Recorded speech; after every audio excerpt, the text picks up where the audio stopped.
عبد الرزاق كرامة أذنك يسومالي وين تي في يدوان كجمهد علينا شلي وحن عضينا دورشة الجلمدو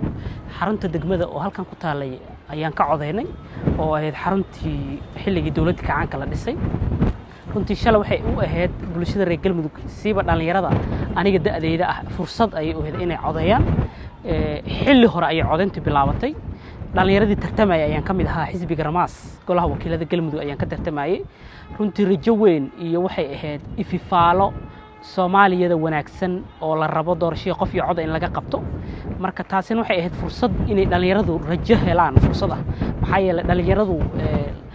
waxaad is leedahay 30 sano ugu dambeeyay go'aankooda waxa gaaray odayaal iyagoo ahaa 70% 75 haddana saamiga siyaasadeed ee doorashooyinka waxba kuma lahayn oo oday ayaa go'aan ka gaaray laakiin hadda waxa go'aan gaaray waxay ahaayeen dhalinyarada waxay ahaayeen dad da'yar oo xaafada laga soo aruuriyay waxa go'aanka laga sugay marka shalay fariin reer galmudug waxay direen fariin nabadeed waxay direen fariin dimuqraadiyad waxay direen fariin dawladnimo ah iyo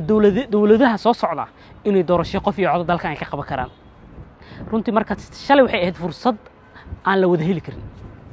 maxay uga dhigeen marka doorasho shalay dhalinyaro ahaan maxay uga dhigan tahay runtii dhalinyarada jaanis u ahayd anoo kala ah noloshayda weligii ma codayn goob laga codeeyana waa dhagtaan ka maqli jiray doorasho qof iyo cod dawladihii kala duwanaana sidii ku meel gaarnimada looga soo baxana Soomaaliya dawlad kasta waxay dhigi jirto waxaan qabanayaa doorasho qof iyo cod ah marka doorashada qof iyo cod aniga waxay ahayd fursad cusub